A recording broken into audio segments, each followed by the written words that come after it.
The scent of jasmine and orange blossom clung to my skin like a lie I couldn't wash away. Someone had sprayed it on me hours ago, or maybe minutes, I couldn't tell anymore.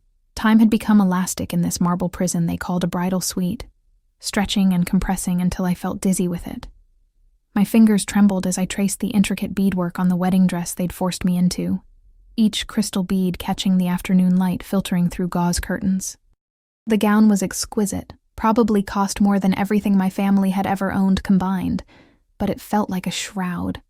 I pressed my palm against the cool window glass, watching the garden below where men in dark suits moved like chess pieces across perfectly manicured lawns. Security. Guards. Whatever pretty name they wanted to give to the human chains keeping me here. My breath fogged the window, obscuring my view of the world I'd been ripped from just 3 days ago. 3 days since Marco had burst into our tiny apartment above the bakery, his face pale as death itself, stammering about money he owed and people who didn't forgive debts. 3 days since my father, my kind, foolish father, had tried to negotiate with men who spoke in cold silence and carried guns under their expensive jackets. 3 days since they'd decided that I would pay for my brother's stupidity with my life, or whatever semblance of life remained after today. "Miss Rossi, it's time." The voice belonged to an older woman, with steel-gray hair and eyes that held no sympathy. She'd been assigned to me like a warden to a prisoner, ensuring I didn't run, didn't scream, didn't do anything that might embarrass the man I was about to marry, a man I'd never met, a man whose name people whispered with equal parts reverence and terror. Dante Moretti. Even thinking his name made my stomach clench. I'd heard stories, of course. Everyone in our neighborhood had. The young king of the underworld, they called him.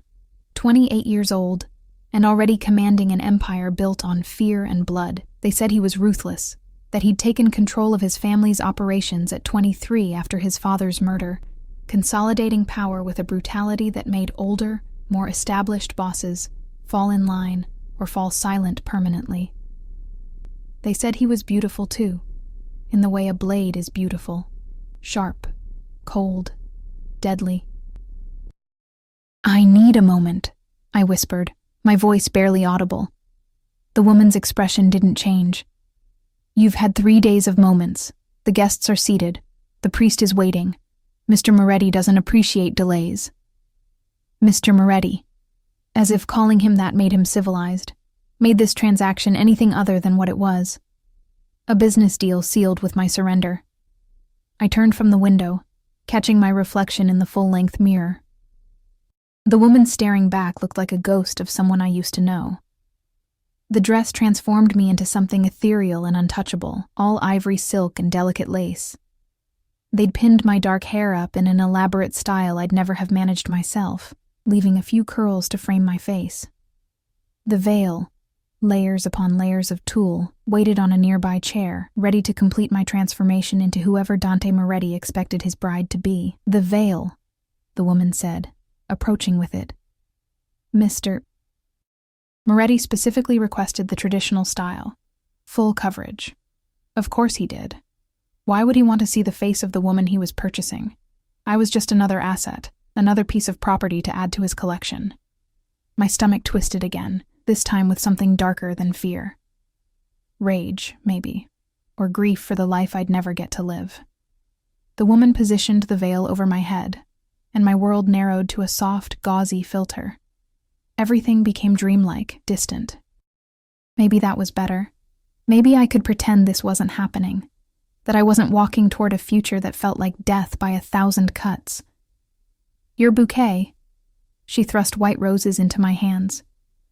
Their fragrance mixed with the jasmine on my skin, cloying and overwhelming. One of the thorns had been missed in the wrapping, and it pricked my thumb through the satin ribbon. A tiny bead of blood welled up, red against pale skin.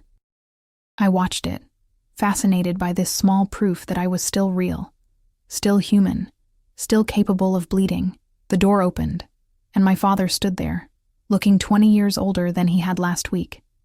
His suit was borrowed, too tight across his shoulders, and his eyes couldn't meet mine. Guilt radiated from him like heat from a furnace. Marco had disappeared the day after making his confession, leaving our father to negotiate with monsters on his behalf. Some negotiations. They'd wanted blood or money. We had neither. So they'd taken me instead. Sophia, my father started, his voice breaking. Don't. I cut him off, unable to bear whatever apology he thought might absolve him.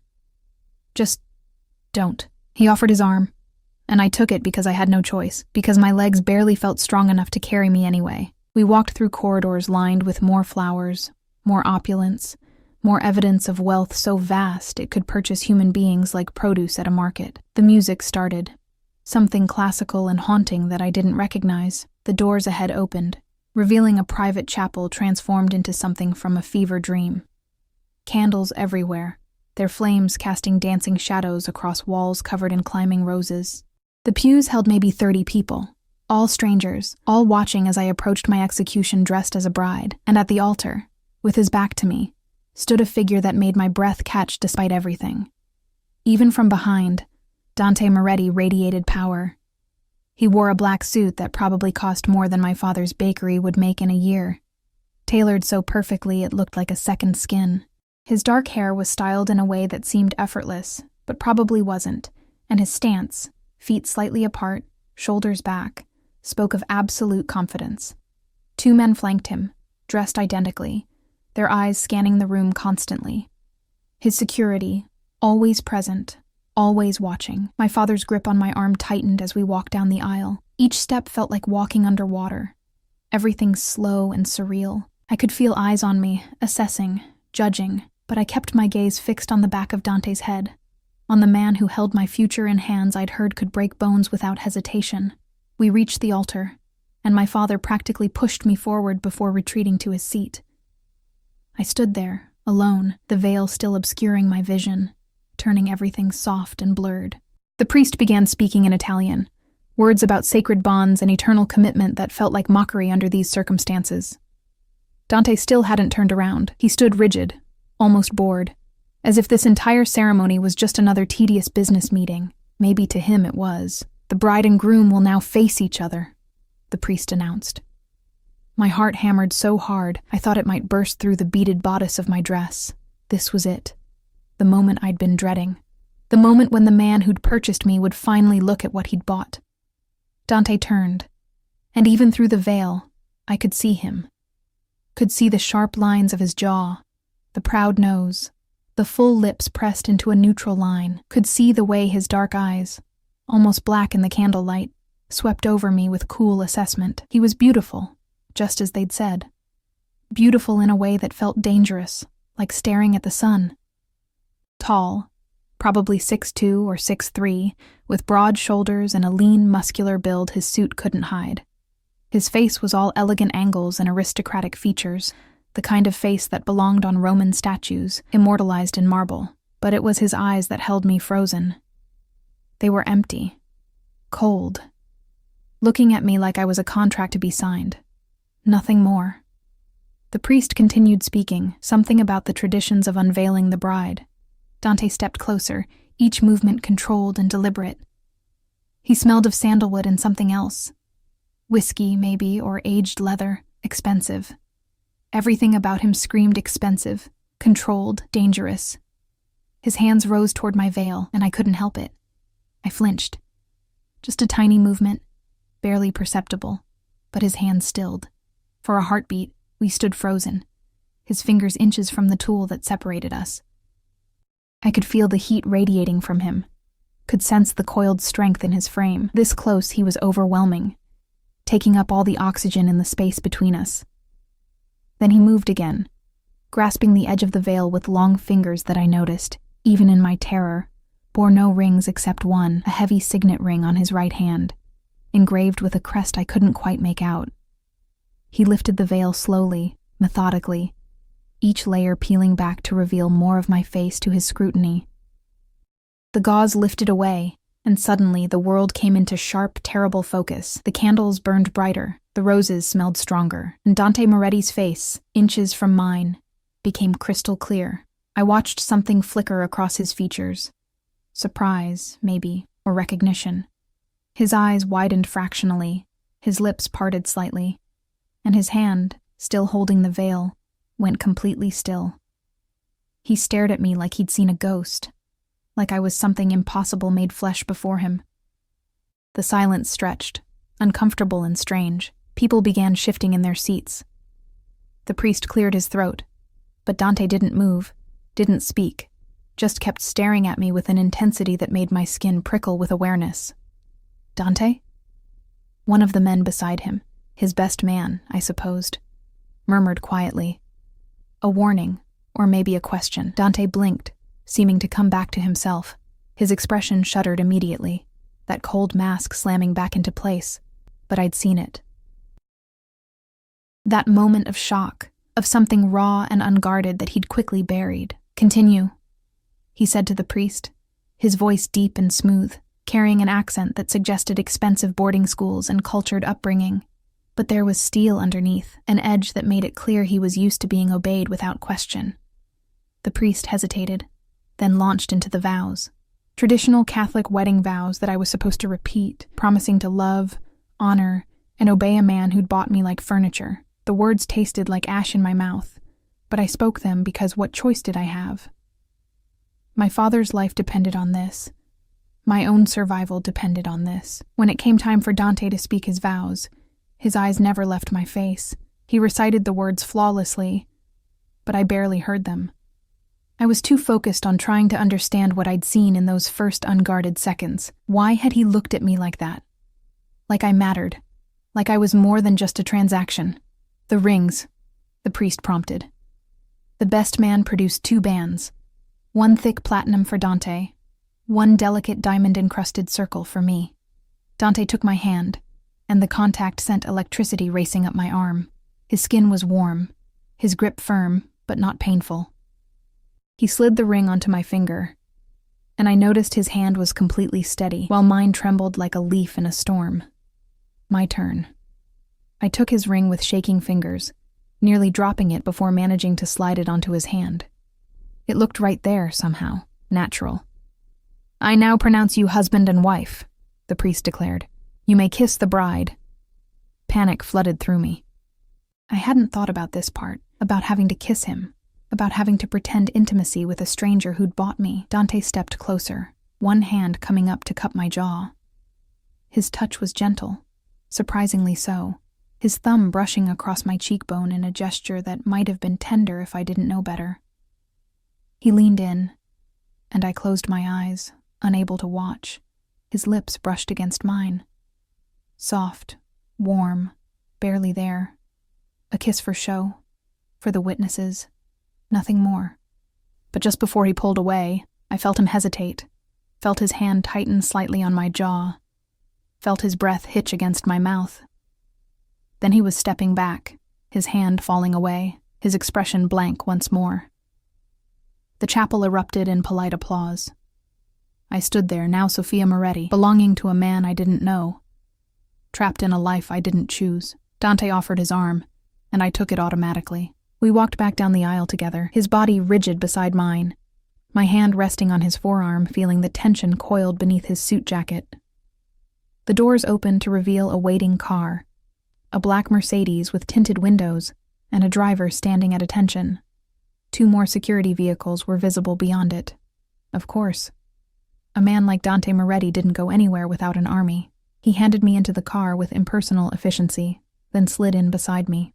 The door closed, sealing us in leather-scented silence. The driver pulled away from the chapel, and I watched through the window as the only world I'd ever known disappeared behind us. "We need to talk." Dante's voice made me jump. I turned to find him watching me with that same intense focus, his body angled slightly toward mine in the spacious back seat. "About what?" I managed, proud that my voice didn't shake. "About why you look exactly like the woman my father was going to marry before someone put a bullet in his head." The world tilted, my vision blurred at the edges. And the last thing I saw before darkness claimed me was Dante's hand reaching out to catch me as I fell. I woke to the smell of leather and cologne, my cheek pressed against something warm and solid. For a disoriented moment, I couldn't remember where I was, why my body felt heavy and strange, why expensive fabric rustled against my skin with each breath. Then it all came rushing back, the wedding, the veil. Dante's face when he'd seen me, his words about his father, about someone who looked like me, about bullets and death. I jerked upright, realizing with horror that I'd been leaning against Dante's shoulder. He sat perfectly still beside me, one arm extended along the back seat behind me, not touching, but close enough that I could feel the heat radiating from him. His other hand held a phone to his ear, and he was speaking rapid Italian in a low, controlled voice that somehow sounded more dangerous than shouting would have. "No, Marco. I don't care what Romano thinks. Double the security at the warehouse and have Luca run background on everyone hired in the last 6 months. Yes, everyone." He paused, listening, his jaw tightening. "Because my wedding day seems like an excellent time for our enemies to make a move, and I won't be caught unprepared."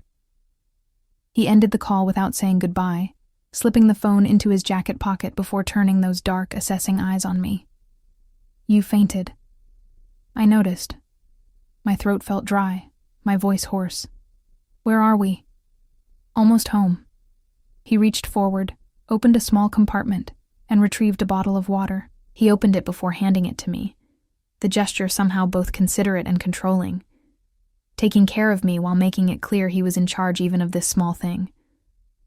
I took the water because my throat burned, because refusing would be petty and pointless. The cool liquid helped, but it couldn't wash away the fear coating my insides. I studied him from the corner of my eye as I drank. In the car's dim interior, he looked different than he had at the altar. Less like a statue, more like a man. A dangerous man, yes, but still flesh and blood. "You said I look like someone," I ventured, my fingers tightening on the water bottle. "Your father's fiancé?" Dante's expression didn't change, but something flickered in his eyes. Pain, maybe, or rage carefully buried. "Isabella Conti. They were engaged 15 years ago. I was 13. He shifted slightly, and I caught a glimpse of a shoulder holster under his jacket. Of course he was armed. Probably always was.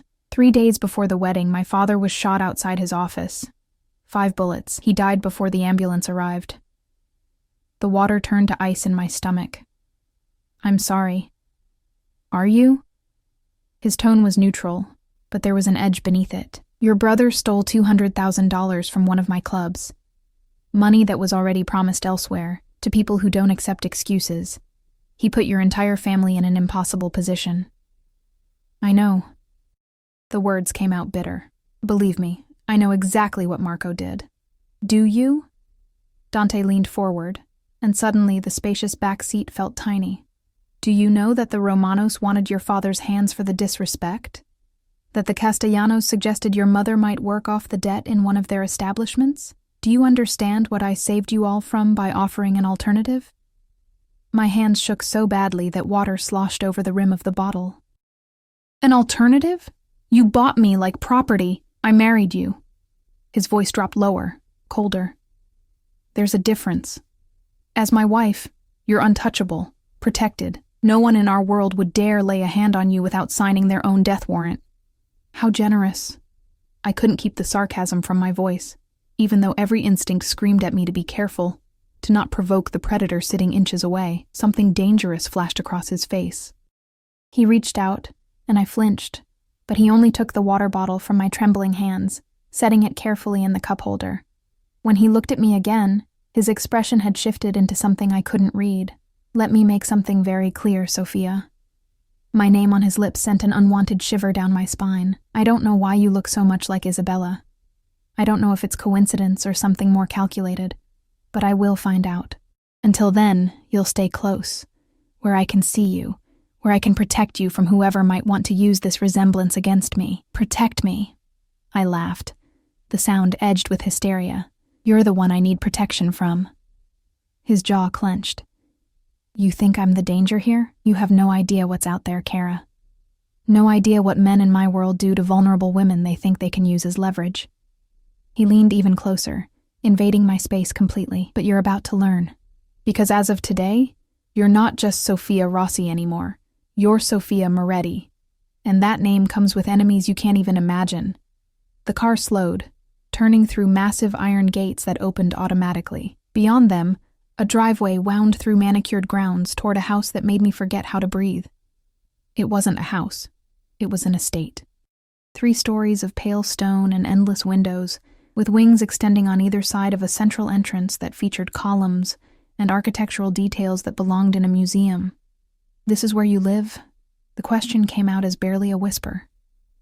"Where we live now." Dante's correction felt like a brand. 32 rooms, 15 acres, security better than most government buildings. The only place in this city where I can guarantee your safety. Or guarantee my imprisonment, I thought, but didn't say. The car stopped in front of the main entrance, where a man in a black suit immediately opened Dante's door. Another opened mine, offering a hand to help me out. I took it because my legs felt weak, because the wedding dress made movement difficult, because everything about this day had left me feeling hollowed out and unsteady.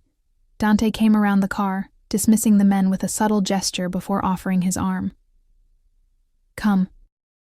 I'll show you to your room. You'll want to rest before dinner." "My room?" I looked at him sharply. "Not our room?"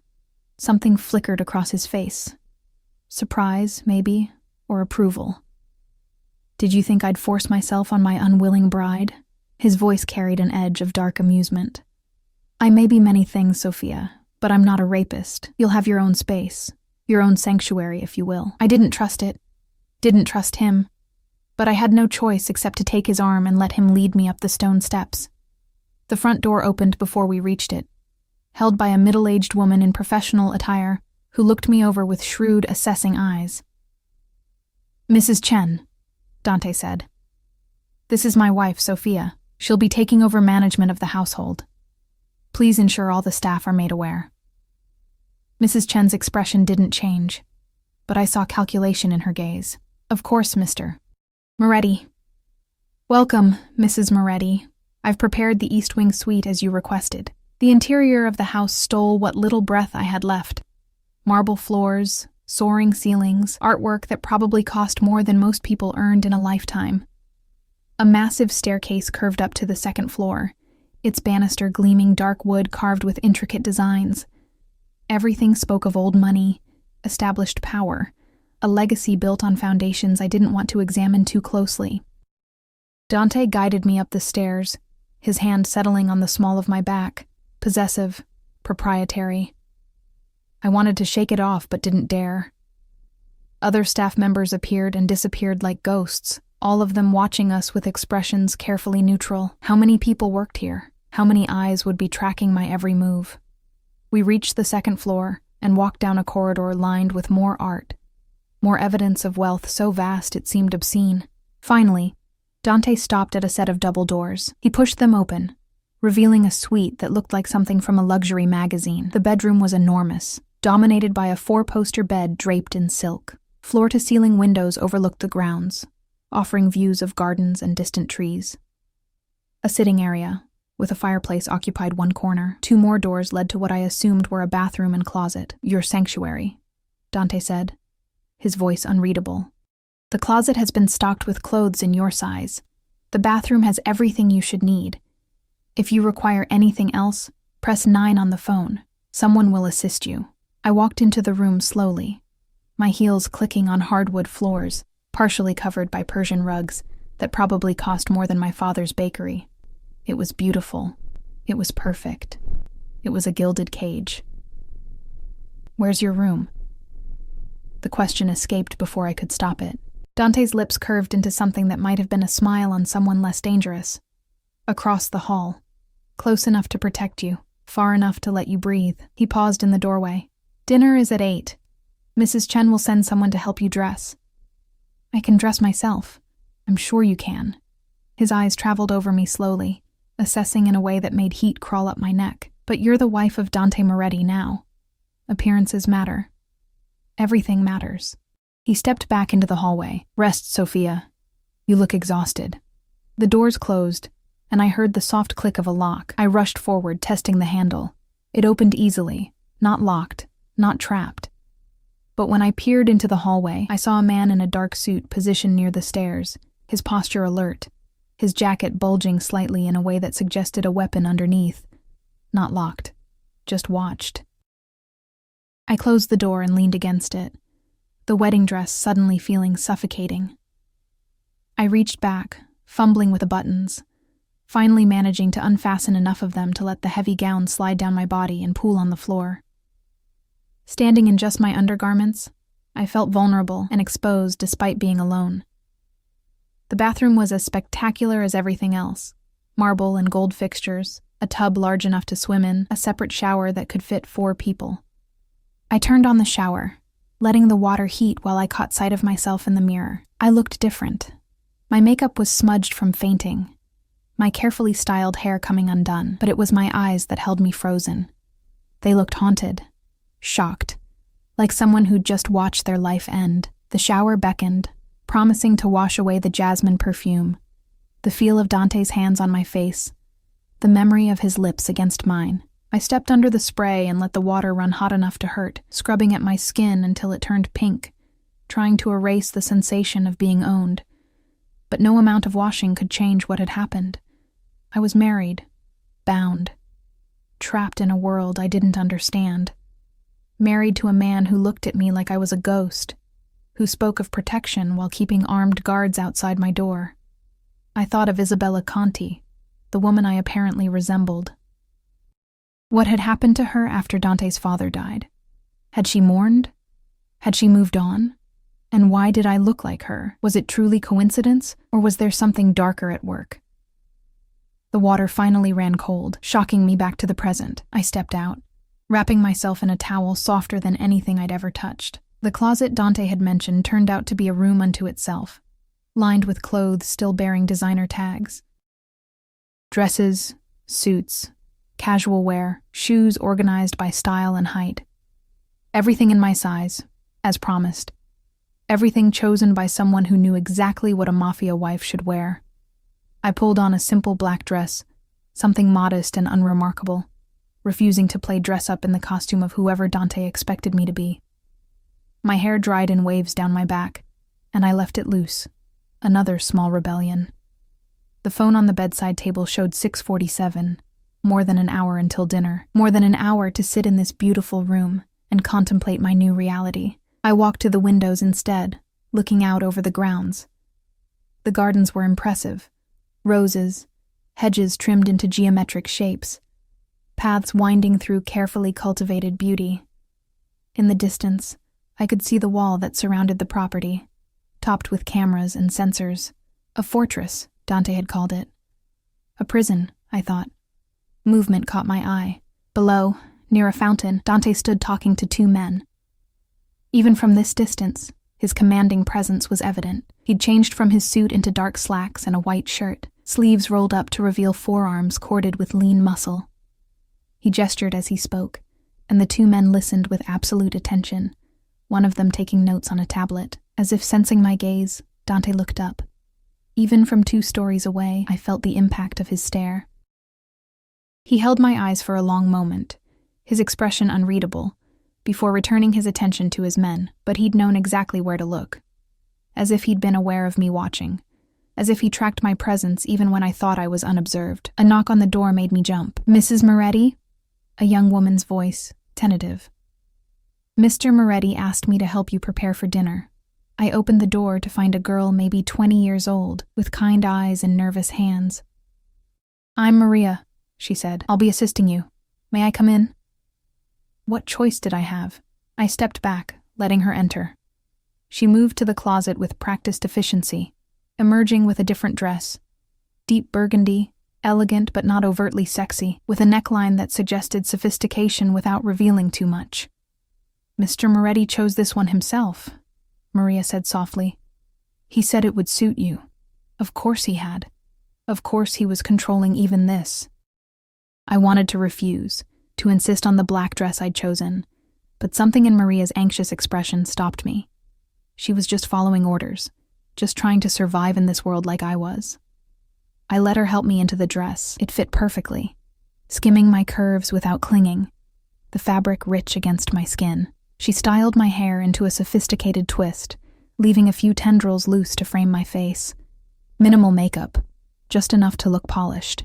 When she finished, I barely recognized myself in the mirror. I looked expensive, untouchable, like I belonged in this world of wealth and danger. "Beautiful," Maria whispered. Mr. Moretti will be pleased. I didn't care about pleasing Dante Moretti, but I was learning that in this new life, what I wanted mattered very little. Maria led me back downstairs to a formal dining room where a table set for two waited beneath a chandelier that probably cost more than my childhood home. Dante stood by the window, a glass of what looked like whiskey in his hand. He turned as I entered, and something flashed in his eyes. Appreciation, possession, something darker I couldn't name.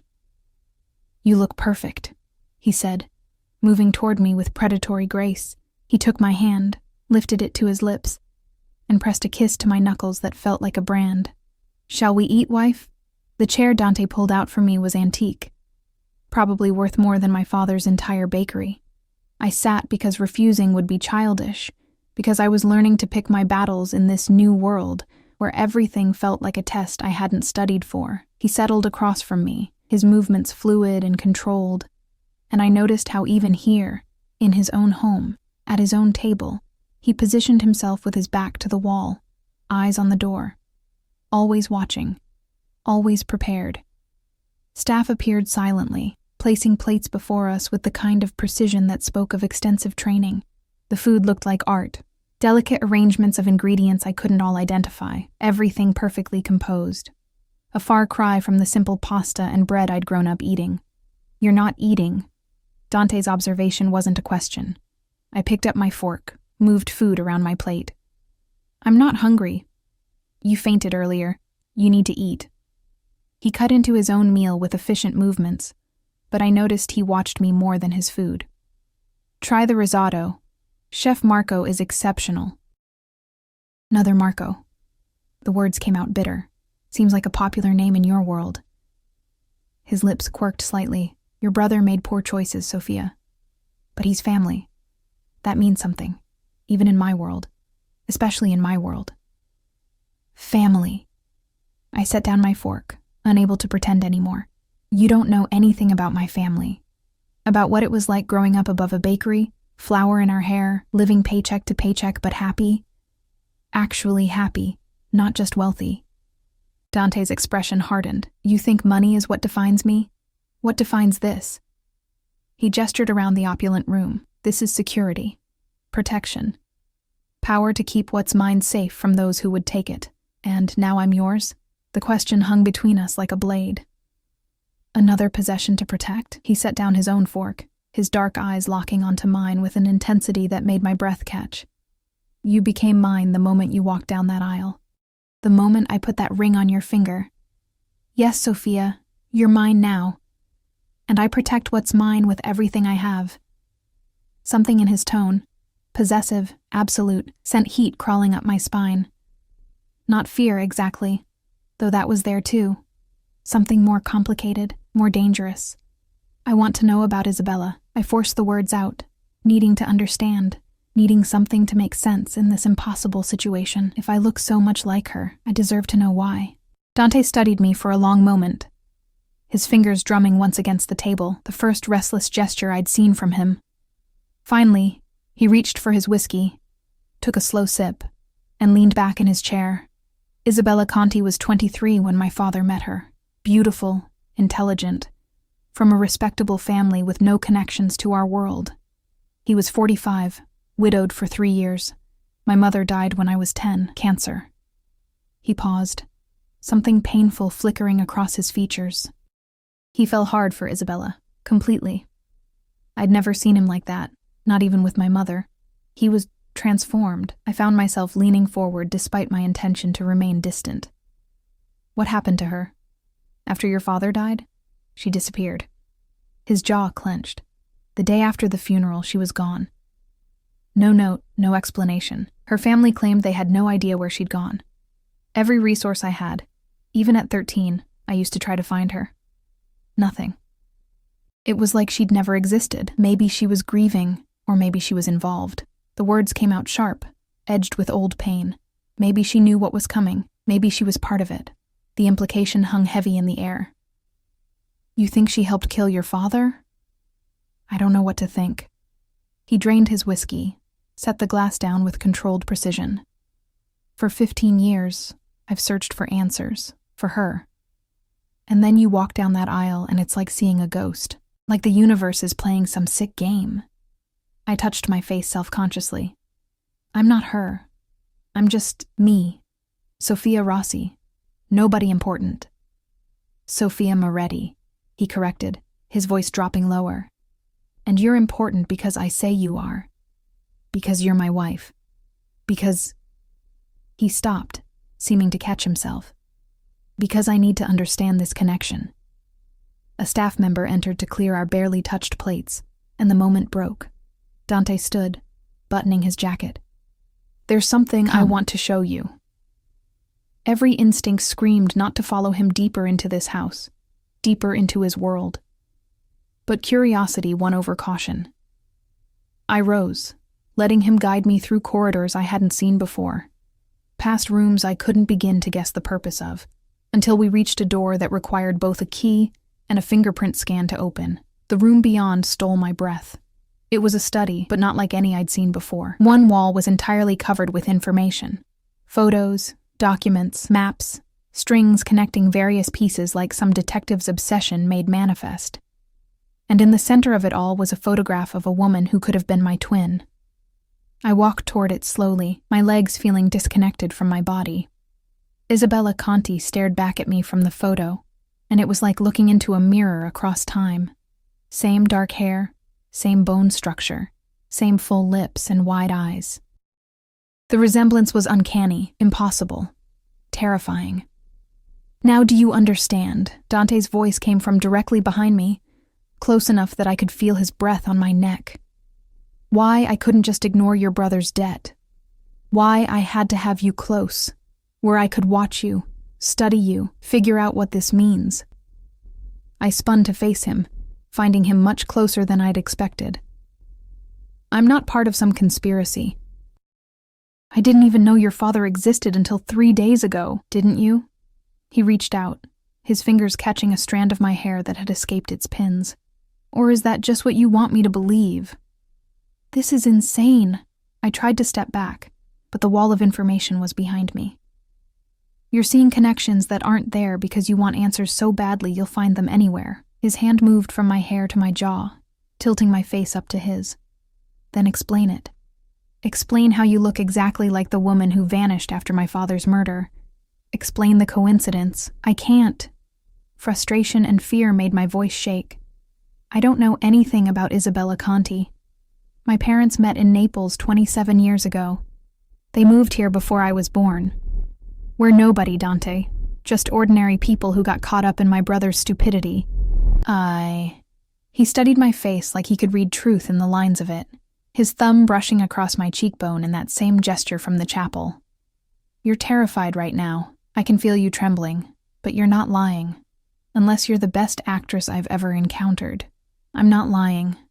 I held his gaze even though it felt like staring into a furnace. I'm just a baker's daughter who got sold to pay off a debt. Something shifted in his expression.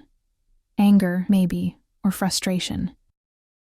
His hand dropped from my face, and he turned away, moving to a desk cluttered with more files. Your family history. Where were your parents from originally?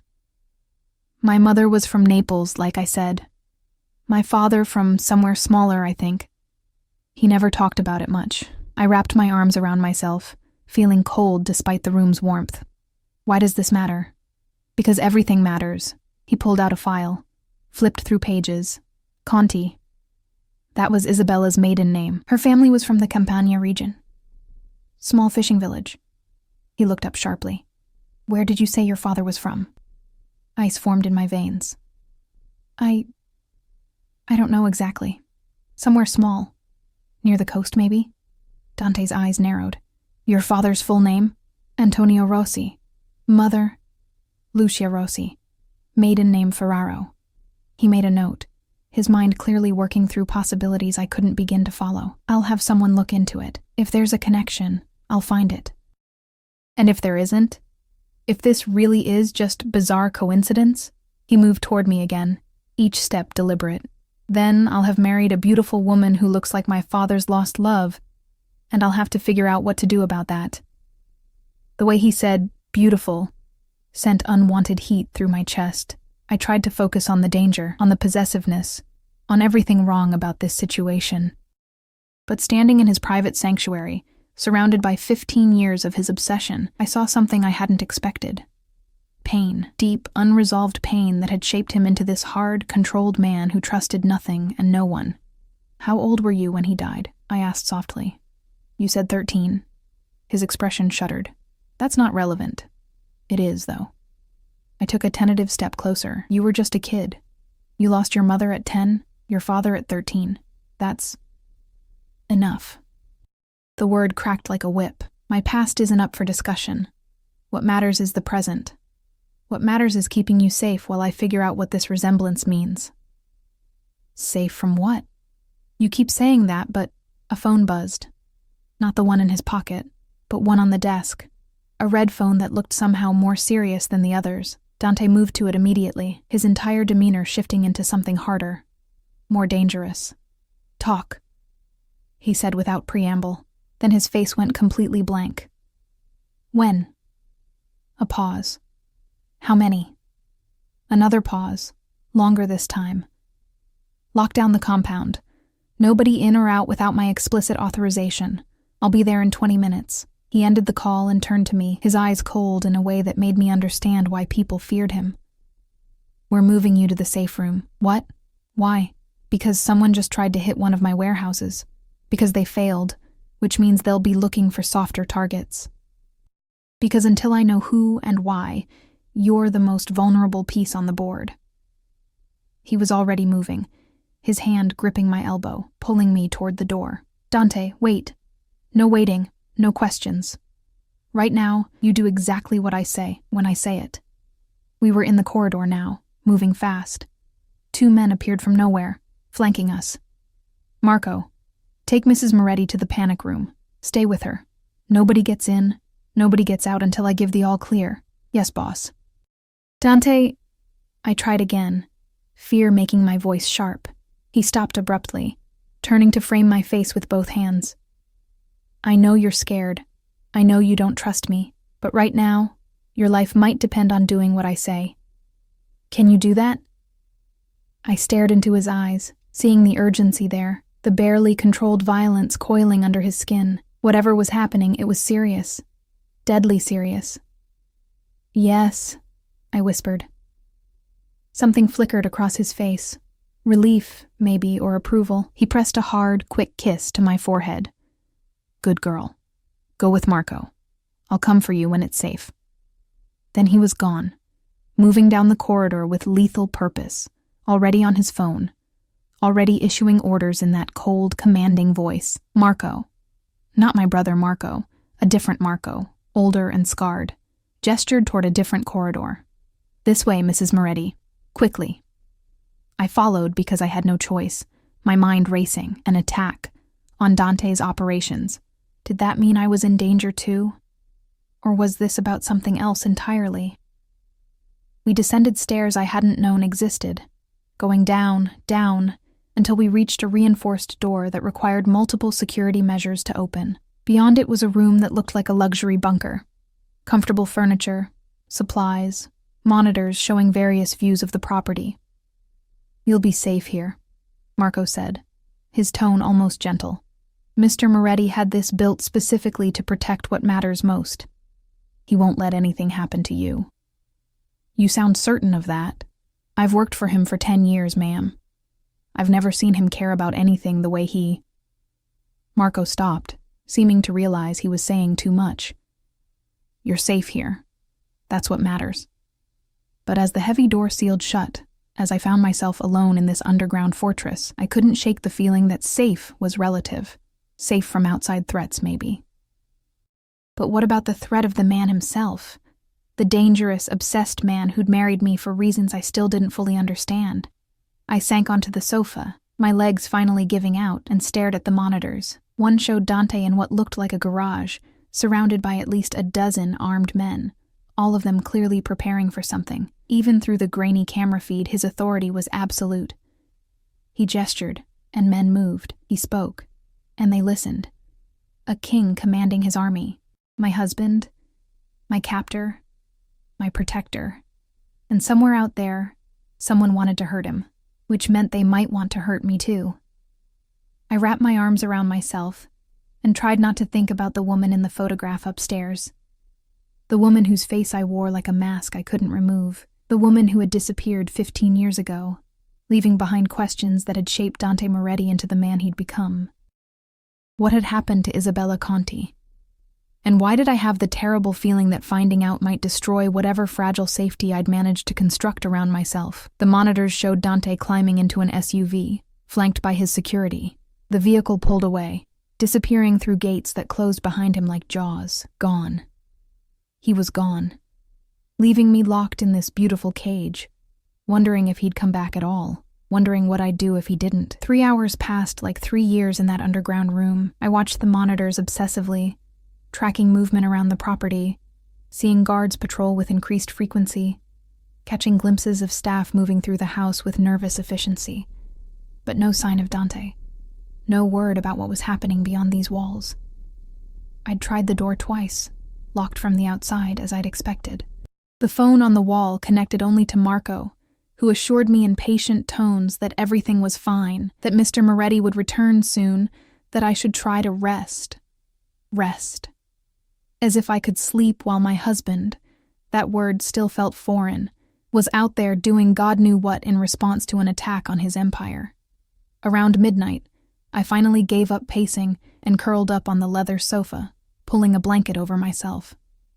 The monitors continued their silent surveillance, casting flickering light across the room. I told myself I'd just close my eyes for a moment. Just rest them. Not actually sleep. The sound of the door opening jolted me awake. I sat up, disoriented, my heart hammering. Dante stood in the doorway, and my breath caught at the sight of him. His white shirt was spattered with something dark. Blood, I realized with horror. His knuckles were bruised and bleeding. A cut along his jaw had been cleaned but not bandaged. He looked like he'd walked through hell and dragged something back with him. "You're hurt." The words escaped before I could stop them, before I could remember I wasn't supposed to care. "It's not my blood." His voice was rougher than usual, edged with exhaustion. Mostly. I stood, the blanket falling away, every instinct warring between fear and something else. Concern, maybe, or that traitorous heat that sparked whenever he was near. "What happened?" "Nothing you need to worry about. It's handled." He moved into the room, and I noticed the slight hitch in his gait, the way he favored his left side. "We can go back upstairs now. The threat has been neutralized." Neutralized. I wrapped my arms around myself. That's a clinical word for what I'm guessing wasn't a clinical solution. His lips quirked into something too dark to be called a smile. "You want details? Want to know how many men I had to hurt tonight to keep you safe? Want to hear about bones breaking and blood spilling?" "No." The answer came out smaller than I intended. "But I want to know if this is my life now. Locked in underground rooms while you go out and do violence in my name." He moved closer, each step deliberate despite his obvious pain. "This is the life you married into. This is what it means to be my wife. There are enemies, Sophia, always. People who would love nothing more than to hurt me by taking what's mine. I'm not a thing to be taken. No." He was right in front of me now, towering over me, his presence overwhelming. "You're my wife, my responsibility, and I will burn this entire city to the ground before I let anyone touch you." The intensity in his voice, in his eyes, stole my breath. This wasn't just about protection or possession. There was something raw there, something that scared me more than any threat from outside enemies. "Your knuckles are bleeding," I said quietly, trying to break the tension. "You should clean them properly." He glanced down at his hands as if just noticing the damage. "I've had worse." "That doesn't mean you should ignore it." I moved toward a cabinet I'd noticed earlier, finding a first aid kit inside. When I turned back, Dante was watching me with an expression I couldn't read. "Sit. Let me help." "You don't have to." "I know I don't have to. I want to." The lie came easily, though maybe it wasn't entirely a lie. Maybe I just needed to do something normal, something human. To remind myself that the man standing before me wasn't just a monster, despite the blood on his clothes. He sat on the sofa, and I knelt before him, opening the first aid kit with trembling hands. His knuckles were a mess, split skin, already starting to bruise. I cleaned them carefully with antiseptic, feeling him tense at the sting, but not pulling away. Why did you marry me? The question slipped out as I worked. Really?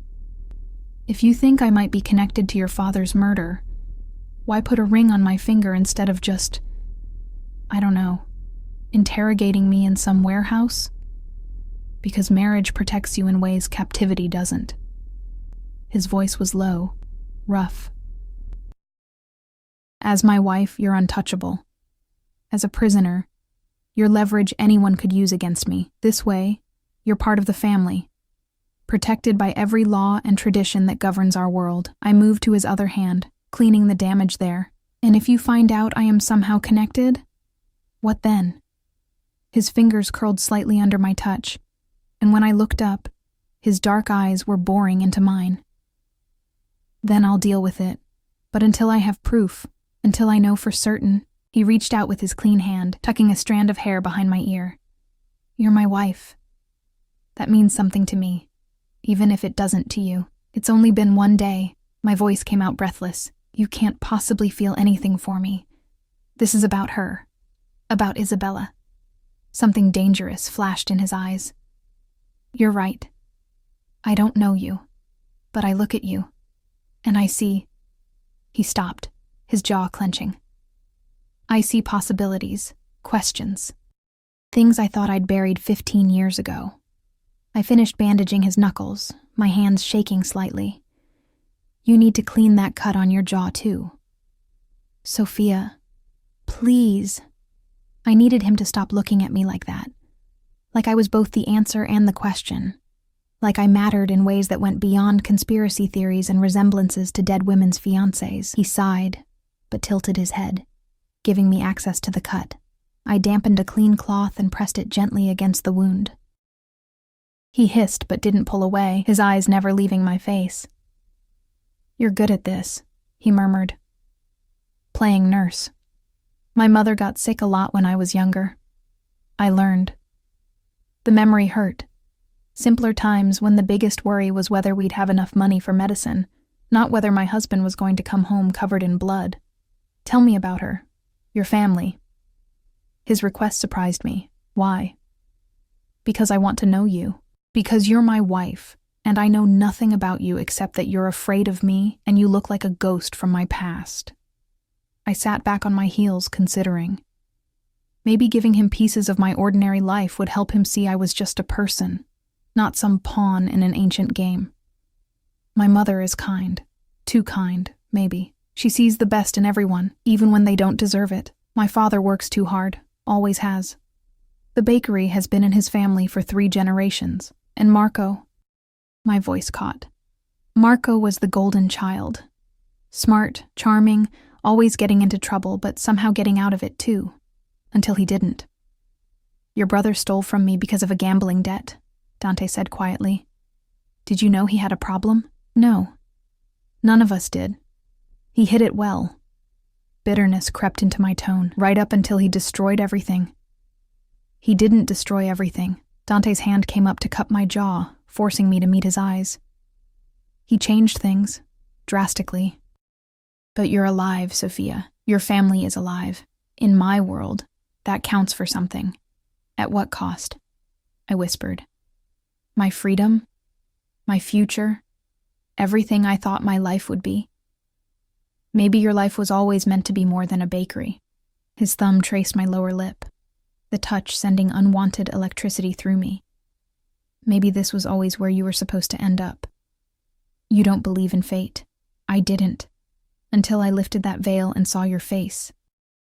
His voice dropped lower, more intimate, until I felt something I thought died with my father 15 years ago. Warning bells screamed in my head even as my body leaned into his touch. Dante, this is insane. You can't... Can't what? Feel something for my wife?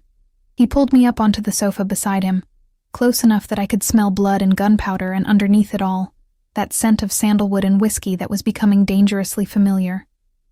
Can't want to protect you? Can't imagine keeping you even after I figure out this mystery. Keeping me. I tried to pull back, but his arm had snaked around my waist, holding me in place, like I'm a possession, like you're mine. His eyes burned into me. There's a difference. Is there? My heart hammered against my ribs, because from where I'm sitting it feels the same. He leaned closer, his breath warm against my lips. Then maybe you're not paying attention. The kiss wasn't like the chaste press of lips at our wedding. This was claiming, possessive, demanding. His mouth moved against mine with an intensity that stole my breath, his hand fisting in my hair to angle my head exactly where he wanted it. I should have fought, should have pushed him away, should have remembered that this man had bought me, owned me, was dangerous in ways I couldn't even comprehend. But my body had other ideas. My hands found his shoulders, gripping the blood-stained fabric of his shirt as I kissed him back with equal desperation. It was wrong and terrifying, and somehow exactly what I needed after hours of fear and uncertainty. When he finally pulled back, we were both breathing hard. His eyes had gone nearly black with want, his grip on my waist tightening. This doesn't change anything, I managed, my voice shaking. I'm still here against my will. You still don't know if you can trust me. No, he pressed his forehead against mine. But I know I don't want to let you go. I know that the thought of someone hurting you tonight made me capable of things that would horrify you. I know that 3 days isn't enough time to feel this way about someone. But here we are. Feel what way? I needed him to say it, needed to hear the words even though they terrified me. Possessive, protective, obsessed. Each word was punctuated with a soft kiss along my jaw, like you're the answer to a question I've been asking for 15 years, even if I don't understand how yet. I pulled back enough to look at him properly, seeing past the blood and violence to the man underneath. Damaged, lonely, carrying grief that had shaped him into something hard and unyielding. What if I'm not her? What if this resemblance is just cruel coincidence, and there are no answers? Then I'll have to learn to live with the questions. His hand came up to cradle my face. But I'll do it with you beside me, as my wife, as mine. The possessiveness should have angered me, should have made me fight harder. But exhaustion and fear and the aftermath of adrenaline had left me wrung out, unable to summon the energy to resist. I'm tired, I whispered. So tired of being scared. Something softened in his expression. Then let me take you to bed. Your bed, he clarified, seeing the panic that must have shown on my face. I told you. I won't force myself on you, but I will keep you safe, even if that means sleeping outside your door like a guard dog. The image was absurd enough to draw a watery laugh from me. The great Dante Moretti, sleeping on the floor. For you? Apparently, yes. He stood, pulling me up with him, his hands gentle despite their strength. Come. You need rest. Tomorrow we'll start investigating your family history. See if there's really a connection to Isabella, or if this is just the universe playing games. We made our way back upstairs, Dante's hand never leaving the small of my back. The house was quiet, most of the staff having retired. Only a few guards remained visible, their eyes tracking our progress with professional detachment. At my door, Dante paused. Lock it if it makes you feel safer. But know that I'll be right across the hall. If you need anything at all, you call for me. Why? The question escaped before I could stop it. Why do you care so much? He studied me for a long moment, something raw and painful flickering across his features. Because when I lost my father, I lost the ability to feel much of anything. I buried it all under concrete and steel, built walls so high nothing could touch me. And then you walked down that aisle, and for the first time in 15 years, I felt something crack, something break open. He leaned in, pressing a soft kiss to my forehead. Maybe you're dangerous, Sophia. Maybe you'll destroy me, but right now, I don't care. Right now, I just want to keep you close and figure out why looking at you feels like coming home to a place I've never been. Then he was gone, crossing the hall to his own door, leaving me standing in my doorway with my heart racing and my mind spinning. I entered my room, locking the door as he'd suggested, and leaned against it. trying to process everything that had happened. The attack, the blood, the kiss, his confession that he felt something for me, something dangerous and consuming and far too intense for the short time we'd known each other. I should have been terrified, should have been planning escape routes and thinking of ways to break free from this golden cage. But as I changed into the silk nightgown someone had left on my bed, as I slipped under covers softer than clouds, all I could think about was the look in Dante's eyes when he'd kissed me, like I mattered. Like I was more than a transaction or a resemblance or a puzzle to solve. Like I was his, and he was willing to burn the world to keep it that way. I closed my eyes, exhaustion finally claiming me, and my last thought before sleep took me was that I was in terrible, terrible danger. Not from outside threats or mysterious attackers, but from the possibility that I might actually be starting to care about the monster who'd made me his wife. Morning light filtered through the gauze curtains, painting golden stripes across my bed. For a moment, one blissful, disoriented moment, I forgot where I was. Then reality crashed back with the weight of the diamond ring on my finger, the silk sheets against my skin, the memory of blood on white fabric and a kiss that had tasted like danger and something darker. A soft knock interrupted my spiraling thoughts. "Mrs. Moretti, may I come in?" Maria. I sat up, pulling the covers around myself. "Yes." She entered carrying a tray, coffee, fresh fruit, pastries that smelled like they'd just come from the oven. "Mr. Moretti asked me to bring you breakfast. He's in meetings all morning, but requests that you join him in his study at noon." Requests. Such a polite word for what was clearly a command. "Thank you." I took the coffee gratefully, letting the warmth seep into my hands. "Maria? How long have you worked here?" She set the tray on the bedside table, her movements careful. 3 years, ma'am." "Have you ever seen Mr. Moretti like this, with someone?" Her eyes widened slightly, and I saw calculation there, weighing what was safe to say. "No, ma'am. Mr. Moretti keeps his personal life very private." The staff was surprised to learn of the wedding. "But..." She hesitated. "But what?" "He's different since you arrived. More present. He usually buries himself in work, barely notices when we're in the room. But yesterday he changed his entire schedule. And last night, when he returned from handling the situation, the first thing he did was check on you. That's not like him." The information sat heavy in my chest. I didn't want to matter to him, didn't want this strange connection that seemed to be forming despite every reason it shouldn't exist. After Maria left, I showered and dressed in clothes from the extensive wardrobe, dark jeans and a simple cream sweater, refusing to play dress-up more than necessary.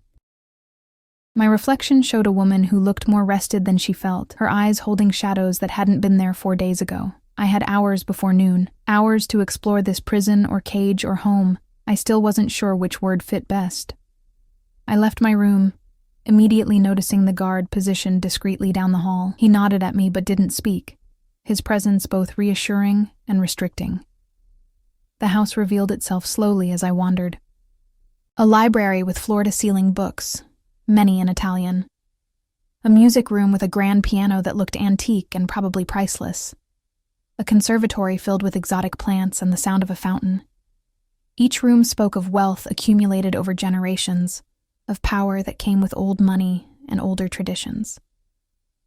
I found myself drawn back to the formal dining room where we'd eaten last night, studying the portraits on the walls. Moretti ancestors stared down with stern expressions, their painted eyes following me as I moved. I stopped at one, a man in his 40s with Dante's eyes and jaw, painted maybe 20 years ago. My father. Dante's voice behind me made me jump. He stood in the doorway, wearing dark slacks and a charcoal shirt, looking like he'd slept and showered away all evidence of last night's violence. Only the cut on his jaw and his bandaged knuckles remained, commissioned when I was 8. He hated sitting for it. "You look like him." "So I've been told." He moved closer, studying the portrait with an expression I couldn't read. He was a hard man. Fair, but hard. Demanded excellence, accepted nothing less. But he loved deeply when he let himself. "Like with Isabella." "Yes." He turned to me, his dark eyes intense in the morning light. I had my people working through the night. Your family history. Looking for connections. My stomach clenched.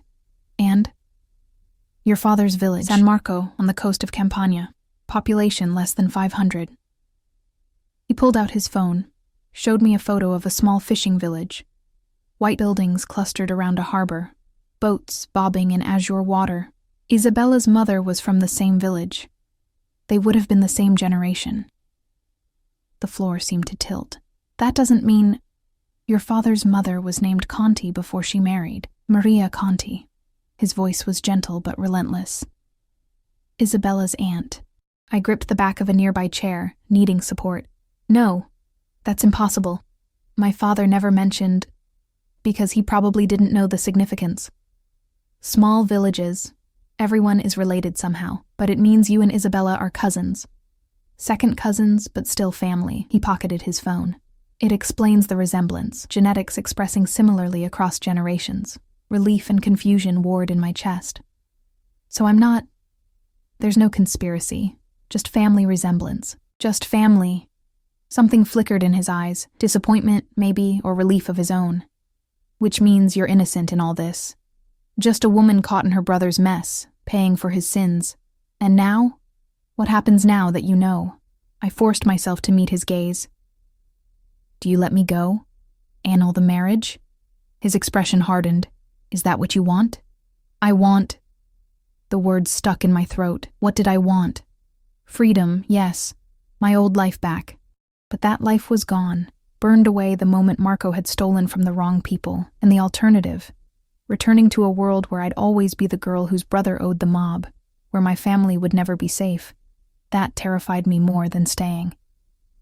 I want to understand what this is, what we are. Come with me. He offered his hand, and after a heartbeat of hesitation, I took it. His fingers closed around mine, warm and strong, as he led me back to the study where Isabella's photo watched from the wall of obsession. But something had changed. The strings had been cut, the connections removed. Only a few key pieces remained. Isabella's photo, his father's murder report, a handful of documents. I started taking it down this morning, Dante said quietly. 15 years of searching, and the answer was simpler than I thought. She wasn't part of the murder. She ran because she was terrified. Because my father's enemies would have used her against him if they'd found her. How do you know? Because I finally found her. He pulled up something on his computer. A death certificate. Isabella Conti died 8 years ago in Argentina. Breast cancer. She never married, never had children. She spent her life running from a tragedy she wasn't part of, dying alone an ocean away from home. The sadness in his voice cracked something inside me. I squeezed his hand. I'm sorry. So am I. Sorry I wasted 15 years chasing ghosts. Sorry I let it consume me. He turned to me, framing my face with both hands, but not sorry it led me to you. Dante, I know this started wrong. I know I gave you no choice, that I bought you like property to pay a debt. His thumbs traced my cheekbones, his touch achingly gentle. But I'm asking now, not as your owner or captor, as your husband. Stay with me. Let me court you properly. Let me show you who I am beyond the violence and blood. My heart hammered. And if I say no, if I want to leave, pain flashed across his features, but he didn't look away. Then I'll let you go. I'll make sure your family is protected, that your brother's debt is forgiven, that you have everything you need to start over somewhere safe. I won't keep you prisoner, Sophia. Not anymore. The words should have brought relief. Instead, they brought confusion, and something dangerously close to disappointment. You'd really let me walk away, if that's what you wanted, if staying here was truly unbearable. His forehead pressed against mine, but I'm hoping you'll give me a chance. Give us a chance. Because when I look at you, I don't see Isabella anymore. I see you. Sophia. The woman who bandaged my hands without being asked. Who stood up to me even when she was terrified.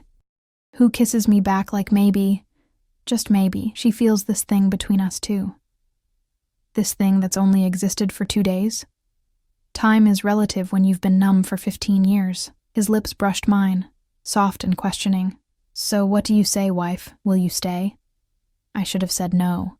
Should have demanded my freedom and run back to my simple life. But that life was ashes now, and standing here in Dante's arms, I realized something terrifying. I didn't want to leave. Not yet. Maybe not ever. I'll stay, I whispered, but on conditions. He pulled back slightly, curiosity and hope warring in his expression. Name them. I want to see my family. Regularly. I want them protected. Always. I took a breath. I want to know what you do. No more secrets about warehouses and attacks and whatever violence comes with your world. If I'm part of this life, I need to understand it. Done. I want my own money, my own accounts. So if I ever decide to leave, I can. His jaw tightened, but he nodded. Agreed. And I want time. Real time. To get to know you. To figure out if this can be something real beyond obligation and debt. How much time? I don't know. As much as it takes. I met his eyes steadily. Can you give me that? Can you be patient? A smile curved his lips, genuine, reaching his eyes in a way that transformed his entire face. For you. I can be patient. I've waited 15 years for answers. I can wait a little longer for you to realize you want to stay. Cocky. Confident. He kissed me properly then, deep and slow, his hands sliding into my hair. When we finally broke apart, we were both breathing hard, but I'll earn it, Sophia. Every day I'll show you why choosing me was the right decision. The weeks that followed proved he meant every word. Dante courted me like we were new lovers instead of forced spouses. Dinners where we talked for hours about everything and nothing. Walks through the gardens where he taught me the names of roses he'd had planted for his mother. Nights where he played piano in the music room. His fingers coaxing beauty from keys.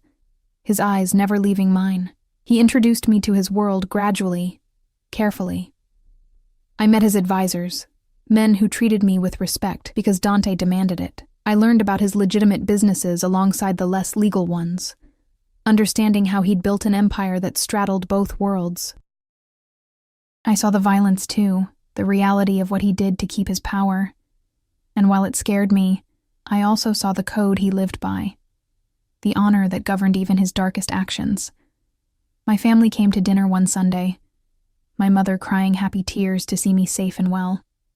My father stunned by the house and the life I now lived. Marco sent a letter from wherever Dante had sent him, somewhere safe, somewhere he could start over away from gambling and debts. The letter was full of apologies I wasn't ready to accept, but maybe someday. 3 months after our wedding, Dante took me back to San Marco, the village that connected us through generations. We walked the narrow streets where our ancestors had lived, stood on the dock where fishing boats still came in with the day's catch. An old woman recognized the name Conti, remembered Isabella's mother, told stories about the girl who'd been so beautiful, who'd fallen for a man from the city and disappeared into a different world. She never came back, the woman said sadly. After he died, she just vanished. We always wondered what happened to her. She was afraid, I said softly, understanding it now. She loved him so much that his death broke something inside her. She ran because staying would have destroyed her. Dante's hand found mine, lacing our fingers together. That night, in a small hotel overlooking the sea, he made love to me for the first time. Tender and passionate and nothing like I'd feared. He worshipped my body with his hands and mouth, whispered words in Italian I didn't understand but felt in my bones, and when it was over, when we lay tangled together in sheets smelling of salt air and us, he said the words I'd been waiting to hear. Ti amo, Sophia. I love you. Not because you look like her, not because fate or coincidence or family connections brought you to me, but because you're you, because you're strong and brave and you see me, really see me, and you haven't run away. I love you too. The words came easier than I'd expected, flowing like water finding its course. Even though you're dangerous and possessive and you bought me like livestock. He laughed, the sound rich and warm. In my defense, I didn't know I'd fall in love with the livestock. I smacked his shoulder, but I was smiling. Terrible. Truthful. He rolled, pinning me beneath him, his eyes dark with renewed heat. You're mine, Sophia Moretti. Not because I bought you. Because you chose to stay. Because you gave me a chance I didn't deserve. And you're mine, I countered, pulling him down for a kiss. My dangerous, obsessive, surprisingly tender husband who plays piano and plants roses and would burn the world for me, without hesitation. His lips found my neck, trailing fire. Every single time. 6 months later, I stood in that same music room where I'd first heard him play, my hand resting on the slight swell of my stomach. Dante played a new composition, something soft and hopeful that he'd written for the child we'd discovered I was carrying. Our daughter, if the ultrasound was right. A new generation of Morettis, born from violence and debt, but raised in love. He finished playing and turned to me, his eyes bright with emotion. "What do you think?" "It's perfect." I moved to him, letting him pull me onto his lap, his hand covering mine on my stomach. "She'll love it. Isabella." He said the name carefully, watching my reaction. "If you're comfortable with it, to honor the woman whose genetics brought you to me, to remember that love lost doesn't have to stay lost." Tears pricked my eyes. "Isabella Moretti. I think that's beautiful." He kissed me softly, reverently, his hand splayed protectively over where our daughter grew. "Thank you. For staying. For giving me this. For teaching me that the heart I thought died with my father was just sleeping, waiting for the right person to wake it. Thank you for being patient. For letting me choose you instead of just accepting that you'd chosen me." I rested my head on his shoulder, breathing in his familiar scent. For showing me that sometimes the scariest choices lead to the most beautiful destinations. Outside, thunder rumbled, a storm moving in from the sea. But inside, in Dante's arms, I felt nothing but warmth, nothing but safety, nothing but love that had grown from the most unlikely soil, blooming against all odds into something real and lasting and true. The debt that had brought us together was long paid. My brother had built a new life in Boston, sending photos of his job at a restaurant, his small apartment, his sponsor from Gamblers Anonymous. My parents visited monthly, my mother already knitting tiny clothes and planning for her grandchild. The threats that had locked me in underground rooms had been neutralized, Dante's empire secure and growing. We'd started from darkness, from violence and fear and forced vows spoken under duress. But we'd found light, found love, found a future neither of us had expected in the ruins of plans that had never been meant for us. "What are you thinking?" Dante murmured against my hair. "That I'm grateful." I tilted my face up to his, that Marco's terrible choices led me here, that your father's tragedy and Isabella's fear and family connections we never knew existed all conspired to bring us together, that maybe fate is real after all. Or maybe we just got lucky. He kissed my forehead, my nose, my lips. "Either way, I'm keeping you, forever. No annulments, no second thoughts, no escape clauses. Promise?" "Promise." His hand tightened on mine, his wedding ring catching the light beside my own. "You're mine, Sophia, and I'm yours, for better or worse, in darkness and light, until death parts us." "And maybe not even then," I whispered, thinking of Isabella and Dante's father, of love that had echoed across generations to bring me here. Maybe not even then. The storm broke against the windows, rain lashing the glass, wind howling through the gardens. But inside, wrapped in my husband's arms, our daughter safe between us, I'd never felt more at peace, more home. I'd been bought as payment for a debt, married to a monster I didn't know, trapped in a life I'd never chosen.